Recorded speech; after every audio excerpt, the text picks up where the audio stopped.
The room was quiet, but everything outside was loud. Maya could hear people laughing and talking in the hallway. Downstairs, a band was getting ready. She heard the sharp sound of a violin. She also heard her mother's clear voice giving orders to the food servers.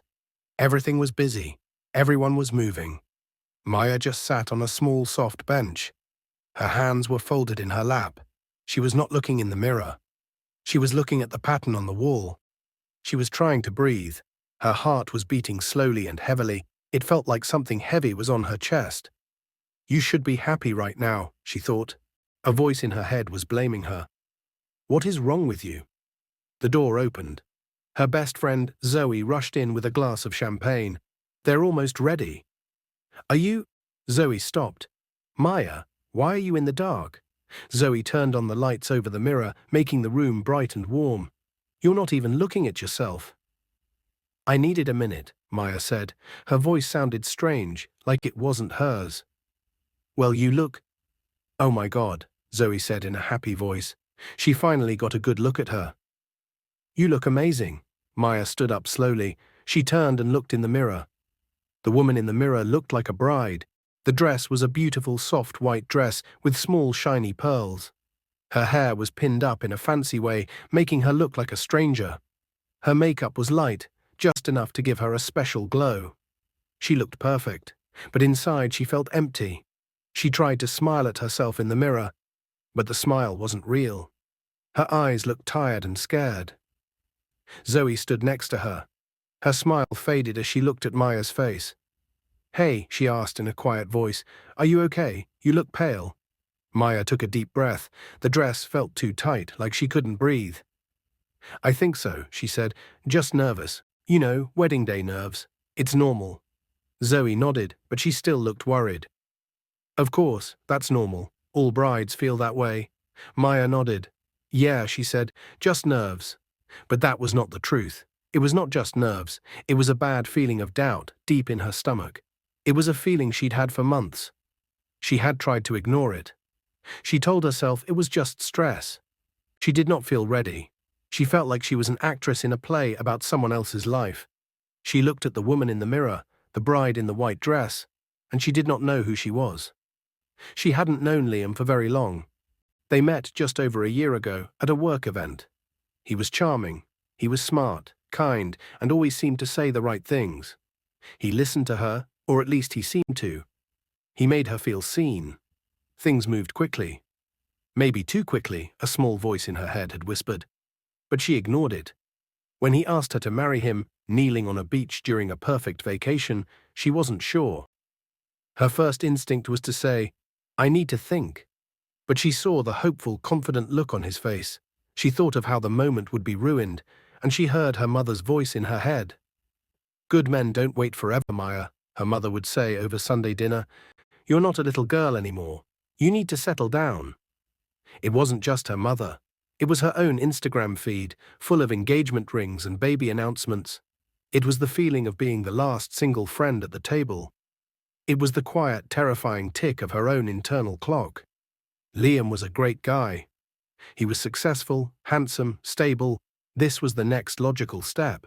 So when Liam, this successful, handsome man, asked her to be his wife, she looked at the ring, she looked at his smile, and she thought of her friends' happy photos. She said yes. Now here she was, wearing the dress, getting ready to walk down the aisle. Her mother was thrilled. Her entire family was happy. Everyone kept saying how lucky she was. Zoe handed her a glass of water. Her hand was shaking slightly as she took it. "You're just scared," Zoe said gently, trying to be the supportive friend she always was. "It's a big step, but Liam's a great guy, right? He's successful, he's handsome, he clearly adores you." Maya took a sip of water. It tasted like nothing. "Yeah," she whispered, "he's great. On paper." But her heart didn't feel sure. It hadn't felt sure for a very long time. Liam came from money. Not new money, but old money. The kind that didn't need to be flashy because it had always been there.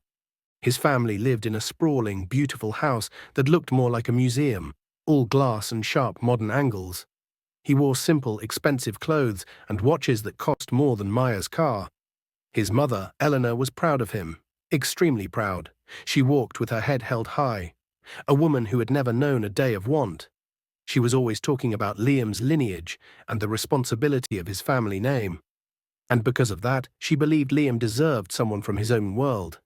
She didn't think that person was Maya. From the very beginning, Eleanor gave Maya cold smiles and backhanded compliments. She never said anything loud or rude, not in front of people, but her words still cut deep. "She seems nice," Eleanor said once to a group of her friends, while Maya was standing right there. She had a forced smile on her face. "But I just hope she can adjust to this lifestyle. Liam's world is different now. It's not for everyone." It didn't stop there. Maya remembered the family introduction ceremony clearly. It was a disaster. Maya's family, vibrant and full of life, had arrived with joy. They wore bright, colorful dresses. They danced, they sang, and they brought traditional gifts. They were proud and happy for their daughter. They came with love, music, and culture. They laughed and honored their roots. Maya's father gave a heartfelt speech about family and community. Her mother smiled with pride, tears in her eyes. But Liam's family sat stiff and quiet. They whispered among themselves, their faces blank. Eleanor looked unimpressed the whole time, her nose slightly in the air. Later, Maya, on her way to the bathroom, heard her speaking to two women from her side. "She's sweet," Eleanor said, her voice dripping with fake pity. "But it's clear she comes from different stock. Their ways are not like ours. That is what you get when you marry outside your circle." One of the women nodded. "Yes, it's all very loud. This isn't how we do things. It's a bit too unrefined." "I'm not sure she fits," the other woman added. "She'll have to learn," Eleanor said, her voice firm. "Liam needs someone who understands his position, not someone he has to carry. She is lucky he chose her." Maya stood nearby, just out of sight, holding her breath. Her eyes burned. Her heart broke a little more. That night she told Liam what she had heard. She sat on the edge of his expensive leather sofa, her hands twisted in her lap. She felt small. "She doesn't mean it like that," Liam said quickly, not looking up from his phone. "My mum, she's just protective." "Protective of what?" Maya asked, her voice small. "That I'm not rich enough. That my family doesn't match yours. That my culture is unrefined." Liam finally sighed and put his phone down. He looked at her, but his eyes were tired, annoyed. "Maya, just let it go, please," he said. "We're almost at the wedding. Can we not do this now? It's just a bunch of old women talking. It doesn't mean anything." "It means something to me, Liam," she said, tears welling in her eyes. "She insulted my family. She insulted me." "You're being too sensitive," he said. He stood up and walked to the kitchen, grabbing a bottle of water from the stainless steel fridge. "It's just cultural differences. She'll get used to you, and you'll get used to her." He never defended her. He never said, "I'll talk to her." He never said, "That's not okay." He just told her to let it go. Not once, in all the months she had known him, had he ever truly stood up for her against his family. In the final days before the wedding, Maya felt Liam slipping further away. He stopped calling as much. His texts became shorter. When she called him, he always sounded busy, distracted. "Hey, can I call you back? I'm in a meeting." "What's up? I'm just handling something." "Everything okay?" "Yeah, fine, just stressed with work, and this wedding. It's a lot, you know?" She tried to tell herself he was just stressed. Weddings were stressful. He had a big business to run. She was just being needy. But deep down, she knew something was wrong. A coldness had settled between them, a distance he seemed to be creating on purpose, but every time she tried to talk about it, he would shut her down. "Everything is fine, Maya. Stop worrying." So she stopped talking about it. She smiled, she nodded, she went to the dress fittings. She told everyone she was so happy, so excited. She became the perfect, quiet bride-to-be, but inside the heavy, cold feeling grew, and nobody, not even Zoe, wanted to talk about it. Maya stood by the closed door of her dressing room. The quiet hum of guests arriving filtered in from the hall. It was almost time. Her heart was beating fast, a frantic drum against her ribs. Her palms were sweating. Zoe had just gone ahead to help organize the flower girls. "I'll be right back," she'd said with a cheerful smile. "Don't run off." Maya just nodded. Now she was alone. She needed a moment, just one moment to breathe. She took a deep breath, held it and let it out slowly. She reached for the door handle just to get a bit of air, to peek out. Just as she pulled the door open a crack, she heard voices in the hallway, around the corner, near the men's waiting area. Two men were talking quietly, but their voices were clear in the otherwise quiet corridor. She recognized one of them. It was Mark, one of Liam's groomsmen, his oldest friend. The other voice she didn't know, but it sounded older, like an uncle. "She's pretty," the older man said. Maya's hand froze on the doorknob. "Yeah," Mark replied, and his voice was casual, almost bored. "She's sweet. She's safe." "Safe?" the older man asked, a hint of laughter in his voice. "What does that mean?" "It means she's not complicated," Mark said. Maya could picture him shrugging. "Not like his ex, Katerina. Remember her? Eleanor hated her, always challenging her, had her own opinions. This girl, Maya, she's nice, she's quiet. She'll fit in, she'll look the part, and she won't give Eleanor any trouble. And you know, happy mother, happy life." The other man laughed, a low, gravelly sound. "Smart, so he's finally settling down." "Exactly," Mark said. "Eleanor gets the daughter-in-law she can manage, and Liam gets his trust fund released. Everyone's happy." Maya let the door click silently shut. She backed away, her hand over her mouth. Her heart felt like it had stopped. What were they talking about? The daughter-in-law she can manage? Trust fund? She backed away quietly, her body numb before they could see her. She leaned against the wall, her mind racing. It was just gossip. Drunk groomsmen talking. Locker room talk. That's what Liam would say. He wouldn't say something like that, would he? She didn't understand what it all meant, not fully. But it didn't feel right. Nothing about it did. A light knock came on the door. "Maya?" "Sweetheart, it's time." It was her father. Maya squeezed her eyes shut. She pushed the voices away. She pushed the fear down. She was just being paranoid. She was just nervous. She opened the door. "I'm ready, Dad." A few minutes later, the music began to play. The big doors to the event hall opened, and everyone stood. Maya walked down the aisle, her father's arm linked with hers. The room was full of flowers and people in their finest clothes, but it felt empty. She looked around as she walked. Some guests smiled at her, warm and kind. These were her family, her friends. But many of Liam's family and guests just stared. Some looked away. Some stared without warmth, their faces blank. Eleanor, sitting in the front row, didn't smile at all. Her face was a cold, blank mask. Liam stood at the front, wearing a clean, expensive suit. He looked handsome, but he didn't look excited. He didn't look happy. He looked bored. He didn't look at Maya until she was right in front of him. Her father placed her hand in Liam's. His hand was cool, and when he finally looked at her, it wasn't with love. It wasn't with adoration. It was almost like he was sizing her up, checking to see if she looked the part. "You look good," he said softly. His voice had no emotion. "Thank you," Maya whispered, trying to keep her own voice from shaking. The ceremony began. The pastor spoke about love, partnership, and faith. Vows were read. Maya felt numb, like she was watching herself from far away, a doll dressed in white. She said the words, "I do," but they felt hollow. Then came the part Maya had been waiting for, the one piece of her own culture she had insisted on. And now, the pastor announced, the couple will honor her family's tradition and jump the broom. A beautifully decorated broom was placed gently in front of them by one of her cousins. Maya turned to Liam with a small, soft smile. This was it, the one thing that connected this cold, strange day to her roots. "It's a tradition in my family," she whispered to him. "We've done it for generations. It symbolizes sweeping away the past and stepping into the new." Liam looked at the broom on the floor, then he looked at her. He scoffed. A small, sharp, ugly sound. "I'm not doing that," he said. His voice wasn't a whisper. It was loud enough for the front rows to hear. Maya's small smile vanished. Her face fell. "What? Why not? It means a lot to me." "It looks silly," Liam said, not even lowering his voice. He waved a dismissive hand. "We don't need to do all this backward stuff. It's old-fashioned." "It's not silly," Maya said quietly, but her voice was firm. She could feel her father's eyes on her, her mother's. "It's part of my culture. My parents did this. My grandparents did this. It's important to me." Liam shook his head, his face set in a hard line.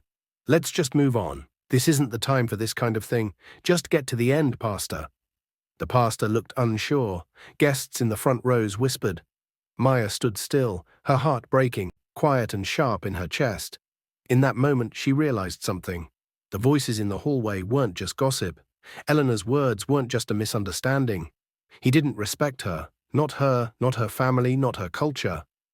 A small, familiar voice in her head told her she was overthinking it. He was just stressed. He didn't mean it like that. After a few minutes, the ceremony was over. They were pronounced husband and wife. He didn't kiss her with passion. It was a quick, dry peck on the lips. As they walked back down the aisle, he didn't hold her hand. He just walked. The reception hall was beautiful. Golden lights hung from the ceiling, and flowers filled every table. The air smelled like roses and soft perfume. Music played in the background, and guests laughed and clinked glasses. But Maya didn't feel like a bride. She felt like a guest at a party she hadn't been invited to. She stood near the entrance, watching everyone. People came up to hug her, to say congratulations, to smile for pictures. Maya smiled back until her cheeks hurt, but none of it felt real. Liam was across the room, not beside her, not holding her hand. He was near the bar with Mark and the same older man she had seen him whispering with before the ceremony. The man who said she was safe. Every time Maya looked his way, Liam was on his phone, texting, checking something, laughing quietly with the men. Not once did he turn to look for her. Not once did he motion for her to come over. Zoe came over and handed Maya a glass of champagne. "You okay?" Zoe asked, her eyes full of worry now. The pretend cheerfulness was gone. Maya gave a weak smile. "I feel like I don't belong here, Zoe." "You're the bride," Zoe said, trying to force a laugh. "You're the star of the show." "Am I?" Maya whispered. Before Zoe could answer, the DJ tapped the microphone. "Everyone, can I have your attention, please? Please welcome the groom's mother, Eleanor, for a few words." A polite applause filled the room. Eleanor stood slowly, holding her glass of wine.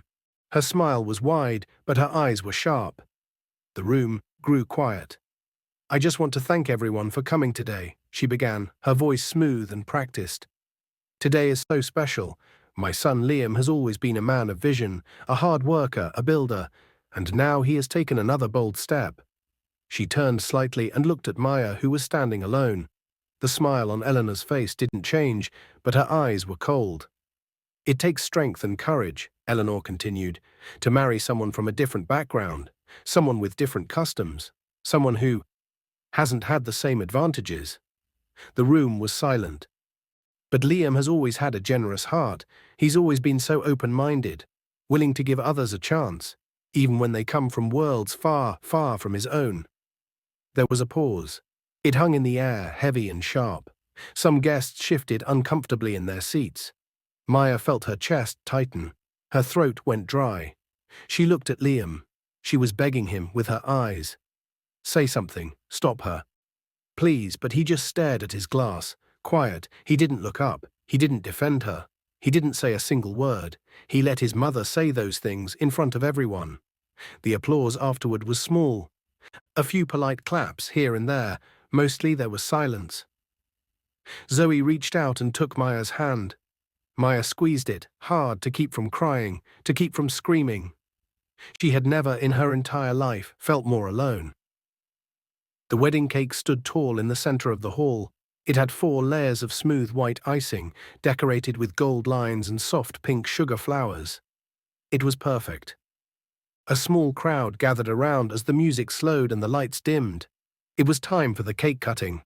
Maya stood beside Liam. She tried to smile for the cameras, but her heart was tired. Her cheeks hurt from fake smiles. Her chest felt tight from holding in so many feelings, so many insults. Liam put his hand over hers on the silver knife. His touch was cold. Then Liam's cousin, Lillian, took the mic. Lillian was the one who had baked the cake. She wore a bright green dress and a proud, smug smile. She cleared her throat and looked around the room. "I just want to say how proud I am," Lillian began, her voice bright, "to be part of this beautiful celebration. This cake, like this marriage, is built on love, support, and family." People nodded and smiled. Then her voice changed. It became a little louder, a little sharper. Some families give wonderful gifts, she said, looking around. Some help with the planning, and some just show up to enjoy. She laughed, a high, tinkling sound. But hey, she smiled, we all play our part, right? A few people in Liam's family laughed quietly. Some of Maya's family looked at each other, confused, then hurt. Maya froze. She felt the words hit her like a physical slap. She looked around. Eyes darted away from her. Whispers grew. Her family, her parents. They had tried their best. They had given what they could. They had love, not money. And now they were being mocked for everyone to hear. For not being rich enough. For not contributing enough. Maya turned to Liam. Her voice was low and shaking. Did you hear that? Liam didn't meet her eyes. He was still smiling for the camera. It's nothing, Maya, just a joke. Cut the cake. No, it's not, Maya said. The numbness was gone. It was replaced by a hot, burning anger. It was disrespectful, to me and to my family. And you're just going to let her say that? Liam's smile tightened. He sighed, a sound of pure irritation. Can we not do this here? You're making a scene. Just cut the cake. Maya stepped back. The knife clattered to the table. A scene, she said, her voice rising. Your mother insulted me. Your cousin mocks my family. You refused my one tradition, and I'm making a scene. I'm tired of this, Liam. I'm tired of you letting them walk all over me. Liam put down his champagne glass with a sharp clink. His face was tight with anger. Stop it. This isn't the time.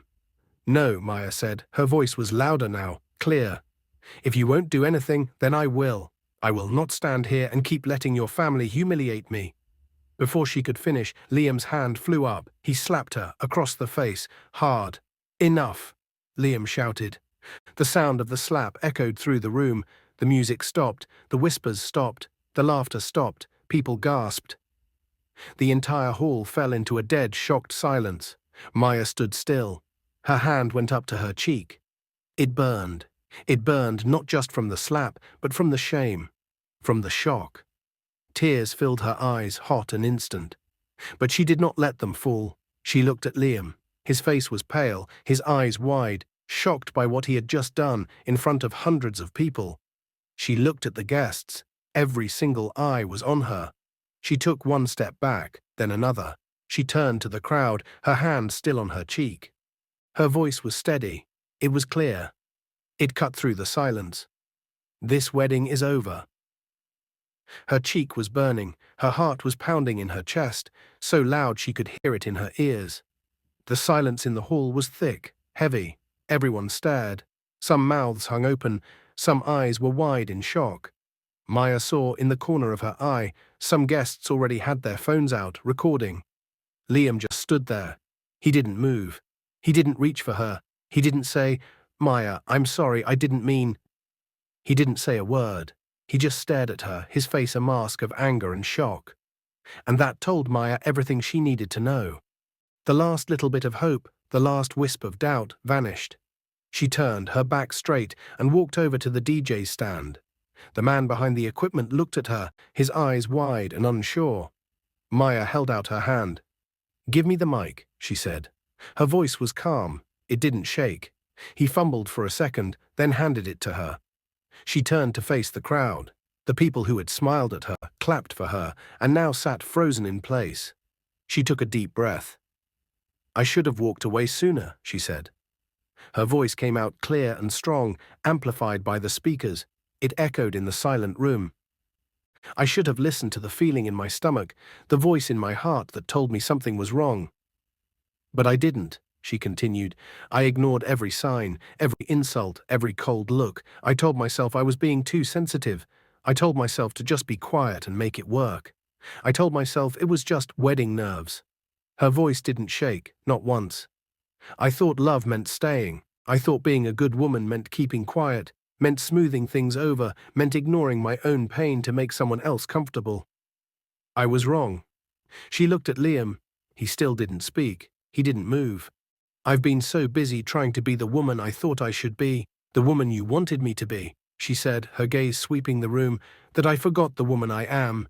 You are not here to be silent. You are not here to be stepped on. You are not here to please someone who doesn't value you, who doesn't respect you, who doesn't protect you. She looked down at the heavy diamond ring on her finger, the ring he had given her. She pulled it off. It felt strange, light. She held it in her hand for a second, then she placed it on the table beside her, next to the untouched cake. "I choose me," she said, her voice full. "I choose peace. I choose freedom." The hall stayed silent. She handed the mic back to the stunned DJ. She turned and she walked toward the exit. Her head was high, her back was straight. She didn't run, she didn't cry. Not yet. Outside the grand doors, the air was cool. It hit her face like a hug. Her heels clicked against the polished floor of the lobby as she walked toward the main entrance, toward the parking lot, toward her old life. "Maya?" She stopped. Zoe was running after her, holding up her own dress. "Maya!" Zoe reached her and wrapped her arms around her, holding her tightly. "You're so strong." "Oh my God, Maya, I'm so proud of you." And then Maya's mother appeared, her face pale, her eyes filled with tears. "My daughter," she said softly, her voice thick. She came and held her close. "My daughter, you did the right thing. Let's go home." Maya nodded. She was still shaking inside, but she knew she was safe now. Safe from them, safe from him, and finally, free. Later that night, Maya sat curled up on Zoe's couch. She was wrapped in a soft, fuzzy blanket. Her wedding dress was gone, left in a heap at her parents' house. She was now wearing one of Zoe's old t-shirts and a pair of loose, comfortable trousers. Her hair was messy. Her face was bare, scrubbed clean of the bride's makeup. But for the first time in hours, for the first time in months, she felt safe. Zoe brought her a warm cup of tea and sat on the floor beside the couch. "You don't have to talk," Zoe said gently. "Just rest." Maya nodded. Her body was tired, an exhausted, heavy kind of tired. Her heart was even more so. Then her phone, on the coffee table, started to buzz. It buzzed and buzzed again, and again, a stream of notifications. She ignored it. She didn't want to hear from anyone, not now. But then Zoe's phone, sitting next to it, started to ring. And buzz. Then another buzz. Then a message popped up on Zoe's lock screen. Zoe picked up her phone, her brow furrowed. She unlocked it. Her eyes scanned the screen. Her eyes went wide. "Oh my God," she whispered. Maya turned her head on the cushion. "What is it?" "Maya," Zoe's voice was shaking. It's everywhere." She turned the screen toward Maya. There it was. A video. It was grainy, filmed from a table in the back. But it was clear. The cake, Lillian's speech, Maya's face, Liam's face, the slap, the sharp, ugly sound, the silence, and then Maya taking the mic. Her speech, every word, the ring on the table, the moment she walked away. It was posted on every major platform. It was being shared by blogs, by influencers, by news outlets. "Millions of views," Zoe whispered, scrolling. "It's been 3 hours." People were outraged. The comments poured in, thousands of them. "This is heartbreaking. That poor woman. He hit her, in public, at their wedding. Imagine what he's like in private. That speech, that strength. I'm crying. What a queen. Expose this man. What's his name? Liam Henderson, CEO of Henderson Properties. Not so clean now, are you?" Maya sat back, shocked. Her private pain, her deepest humiliation, was now the world's story. Across town, Liam's name was trending, but not in the way he had always dreamed.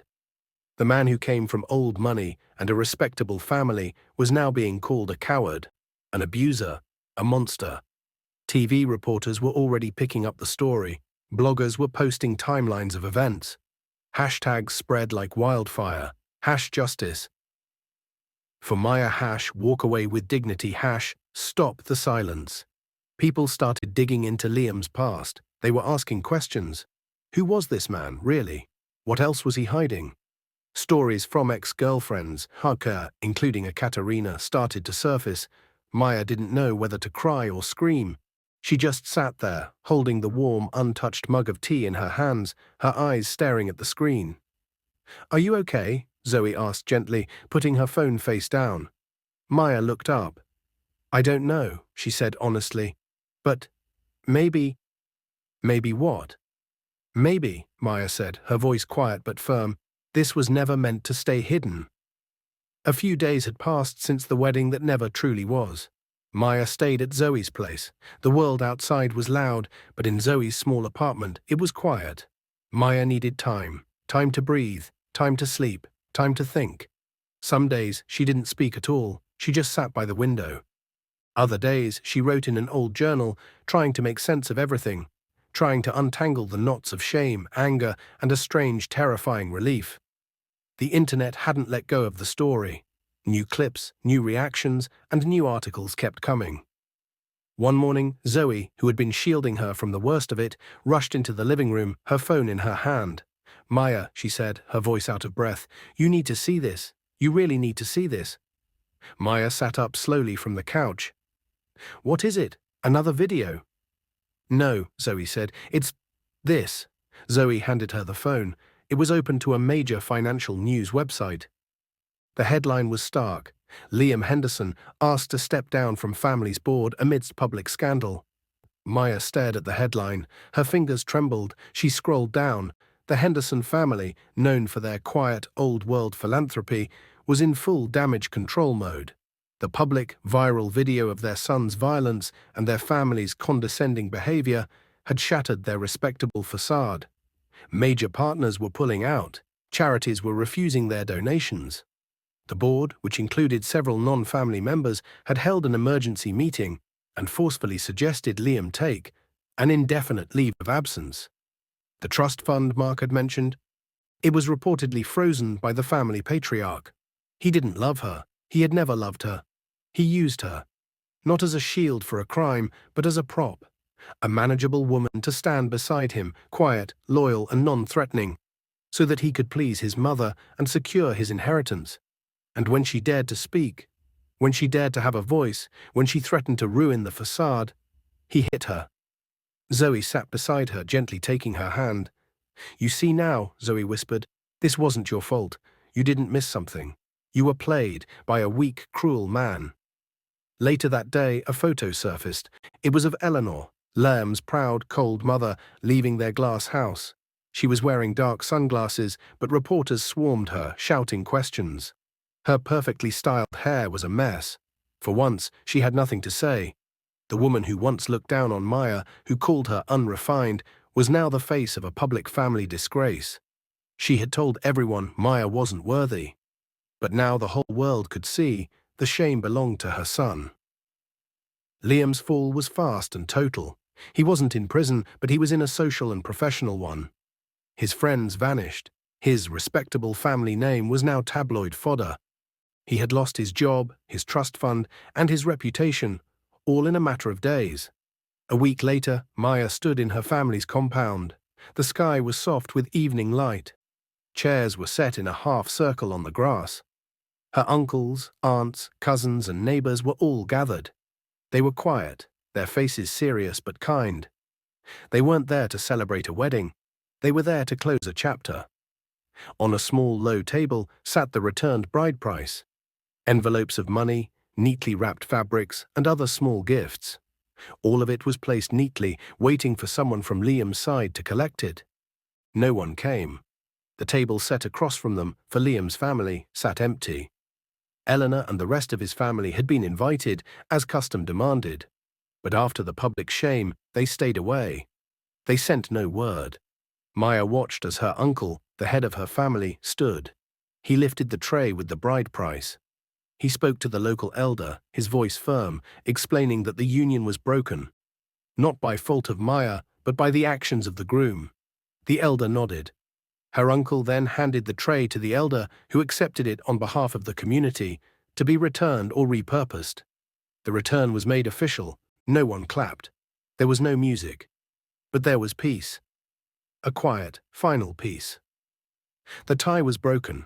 Later that night, Maya and her mother sat outside under a large mango tree. The air was cool and quiet. Her mother held her hand. She looked at her with soft, sad eyes. "I'm sorry," her mother said, her voice barely a whisper. Maya turned to her. "For what?" "For rushing you," her mother said, tears welling in her eyes. "For pushing you toward him. I thought I was doing the right thing. I just wanted you to have someone, to be taken care of. I saw his money, his house, and I was a fool." "I know, Mama," Maya whispered, squeezing her hand. Her mother looked away, then back, her face full of regret. But I forgot. I forgot that in the end, you are the one who has to live with the man, not me, not anyone else. From now on, I won't pressure you. About anything. Maya nodded, her own eyes filling with tears, but this time they were soft tears, not from pain, but from love. I'll wait, her mother said, giving a small watery smile, for the right one. With you. And in that quiet, dark and peaceful moment, Maya felt something deep inside her, something that had been broken for a very long time, begin to heal. It had been months since the wedding that never was. Maya now lived in a small but cozy apartment, not far from Zoe's. The walls were painted a soft, warm yellow. The curtains were light and airy. Her small balcony was full of plants. Her days were quiet, peaceful, healing. She was still shaken by everything that had happened. Sometimes she woke up from dreams of the reception hall, her heart racing.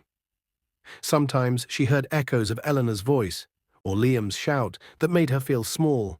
But each morning she would make her tea, sit on her balcony and remind herself, you walked away. You saved yourself. She had found a new job at a small graphic design firm. It was less pay than her old job, but the people were kind, the work was creative. She was healing. One evening, Maya sat on her small balcony. A warm breeze blew through her hair. In her lap lay an old leather-bound journal, one she hadn't touched in years. She opened it slowly. She found a blank page, and she began to write. She wrote, "Today I chose me. Not just once on that day, but every day since I walked away. I didn't just escape a wedding. I escaped a life that would have crushed my soul. And I'm not ashamed. I'm proud." She kept writing. She wrote about the signs she ignored, the pressure from her mother and the pressure from herself, the coldness from Eleanor, the way Liam made her feel small, then crazy for feeling small. She wrote about the whispers in the hallway. She wrote about the broom. She wrote about the slap. And she wrote about the silence after the slap, and the silence in her own heart she had finally broken. She wrote about the voice she found again, the voice that said, "I choose me." When she was done, pages and pages later, she felt lighter than she had in years. She showed the pages to Zoe. Zoe came over with a bottle of wine, and they sat on the floor of Maya's living room.